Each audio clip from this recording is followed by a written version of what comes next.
Hello everyone and welcome to Comfortable Studies. मैं हूं Parul ma'am और मेरे चैनल कंफर्टेबल स्टडीज़ में आपको क्लास 6, 7th और 8th की जो practice questions, extra practice questions की जो वीडियोस हैं वो काफ़ी हेल्पफुल रहेंगी। तो अगर जिन्होंने मेरे चैनल को सब्सक्राइब किया है उनको मैं थैंक्स कहना चाहती हूँ, और जिन्होंने नहीं किया है तो उनको अगर मेरी वीडियो से हेल्प मिलती है, एग्ज़ाम्स में मेरे क्वेश्चंस जो मैं बना के फ्रेम करती हूँ पूरे चैप्टर के ऊपर बेस्ड होते हैं, तो वो आपको काफ़ी हद तक हेल्प करेंगे। तो अगर आपको लगता है कि मेरी वीडियो से आपको हेल्प मिलती है तो आप मेरे चैनल कंफर्टेबल स्टडीज़ को सब्सक्राइब कर सकते हैं। तो आज हम इस पर्टिकुलर वीडियो में करेंगे क्लास 6 की साइंस का chapter number 3 fibre to fabric. इसके हम एक्स्ट्रा प्रैक्टिस क्वेश्चंस कवर करेंगे। तो इसमें फर्स्ट क्वेश्चन है, व्हाट आर नेचुरल फाइबर्स? कौन से होते हैं natural fibres? The fibres obtained from the plants and animals are called natural fibres. जो नेचुरली हमें मिलते हैं या तो प्लांट से या एनिमल से। एग्जाम्पल क्या है? Cotton, jute, silk, wool etcetera. Okay, next question is what are synthetic fibres? तो अब नेचुरल फाइबर्स के अलावा सिंथेटिक फाइबर, जैसे कि नाम से पता लग रहा है सिंथेटिक मीन्स कि जो कि एक्सटर्नली बनाए जाते हैं फैक्ट्रीज़ में या फिर केमिकली ट्रीटेड होते हैं, जो कि नेचुरली हमें ऑब्टेन नहीं होते हैं। तो fibres made from chemical substances are synthetic fibres. Example क्या है? Nylon, rayon, polyester, acrylic etcetera. Okay, next question है, which climate and soil is good for cotton plant? तो जो कॉटन का प्लांट है उसको अच्छी ग्रो करने के लिए कौन सी सॉइल और कौन सा क्लाइमेट चलता है? So black soil and warm climate is good for cotton plant. Okay, next question, what is ginning of cotton? Cotton की गिनिंग किसको कहते हैं? Ginning, fibers are separated from the seeds of cotton balls by combing.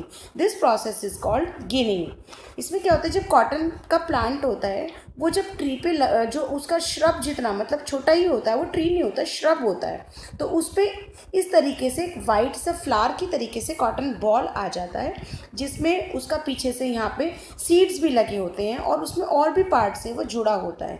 तो उसको separate करने को, उसके fibres को, कॉटन के फाइबर्स को सेपरेट करना from the other part of the plant is called ginning. और इस प्रोसेस को कॉम्बिंग के थ्रू किया जाता है। कॉम्बिंग मतलब एक सचमुच एक कॉम्ब जैसा ही बना होता है, एक हाथ में लेके यूज़ करने की चीज़ होती है, that looks like a comb. उससे उसको ऐसे खींच के निकाला जाता है, जो फाइबर्स होते हैं कॉटन के वो सेपरेट हो जाते हैं। This process is called ginning. Okay, next, in which states of India jute is grown? किस स्टेट में जूट ग्रो होता है? तो jute is grown mainly in West Bengal, Bihar and Assam. Okay, next question, how fibres are separated from jute plant? Fibres को jute plant से कैसे अलग किया जाता है? तो jute plant is harvested at flowering stage. जब फ्लावर्स आने लग जाते हैं तब उसको हार्वेस्ट कर लिया जाता है। The stems of harvested plants are immersed in water for few days. उन्हें कुछ दिनों के लिए तालाबों में या नदी में उन प्लांट्स की जो स्टेम्स होती हैं, लंबी लंबी स्टेम्स होती हैं, उनको उसमें भीगने के लिए छोड़ दिया जाता है। Then stems and fibres are separated by hand. तो जो other part of the plant होता है वो गल जाता है और वो छोटे अलग हो जाता है। जब उसको हाथ से खींच के तो लॉन्ग रेशे या फाइबर्स होते हैं वो अलग सेपरेट हो जाते हैं। ओके, उसके बाद उसको और ट्रीट किया जाता है and then the jute is formed. Next question, what is spinning? Spinning क्या है?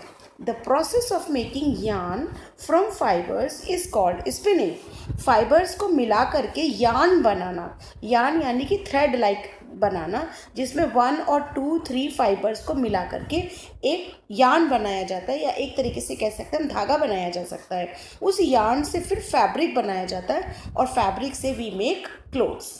ओके, तो the process of making yarn from fibres is called spinning. In this process, fibers from a mass of cotton are drawn out and twisted. इससे क्या होता है, fibres को अलग किया जाता है और उसको ट्विस्ट, मतलब ऐसे करके जो मैंने ये डायग्राम बनाया इस तरीके से उसको ट्विस्ट किया जाता है, रोल किया जाता है। This brings the fibre together to form a yarn. Okay, next है, name the device used for spinning. Spinning के लिए कौन कौन से डिवाइसेस यूज में लिए जाते हैं? So hand operated devices are takli and charkha. Okay, and large scale spinning is done in factories and mills with spinning machines. with large spilling machines. Okay, next, what is weaving?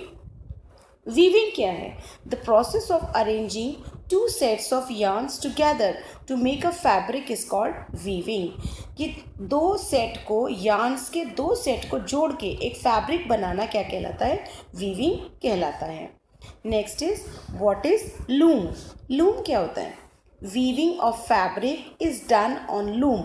अब जब हमने yarn से fabric बना लिया, लेकिन उस fabric को भी आगे जोड़ करके लूम मतलब जो एक पूरा कपड़ा जैसे बना दिया जाता है या कोई चीज़ प्रोड्यूस कर दी जाती है, उसे कहते हैं हम कोई भी आइटम बन जाता है. लाइक हमने मैट बनाई या कोई बेडशीट बनाई या कोई कपड़ा ही बनाया, पूरा थान जिसको कहते हैं हिंदी में, तो वो किस पे बनाया जाता है? That is done on loom.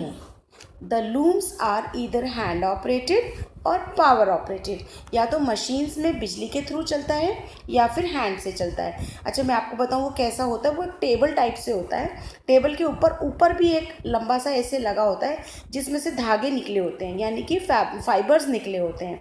अब उन फाइबर्स को आपस में जोड़ के एक ऐसे करके, आपने देखा होगा यहाँ पे चेयर डाल के वीवर बैठे होते हैं. एंड व्हाट दे डू कि कभी इधर वो ऐसे उसको चलाते रहते हैं जिससे कि कपड़ा बुनता चला जाता है. So weaving of fabric is done on loom, hand loom and machine operated या फिर power operated. Next is what is knitting. Knitting क्या होता है? The process of making a fabric in which a single yarn is used. जिसमें एक yarn use में लिया जाता है, that is called knitting. Next question, which cloth material did people use in ancient times. पुराने टाइम में लोग कौन से कपड़ा यूज़ करते थे जब मशीन्स भी नहीं थी और फैब्रिक और धागा या फाइबर का भी जब तक ग्रो नहीं किया गया था, तो क्या यूज़ करते थे? In ancient times people used bark और लीव्स ऑफ ट्रीज. पेड़ों की बड़ी पत्तियाँ या जो बड़ी बड़ी पेड़ों की छाल होती थी उनको बांध लेते थे अपनी बॉडी से, जिससे कि वो उनके कपड़ों की तरीके से फॉर्म हो जाता था. इसके अलावा एनिमल फर्स या skin as a cloth to cover. जानवरों की खाल या फिर जानवरों के फर जो होते थे, जो खाल ही होते हैं, उसके ऊपर जो बाल लगे होते हैं, उनको एज इट इज़ वो अपने कपड़ों की तरह यूज़ कर लेते थे.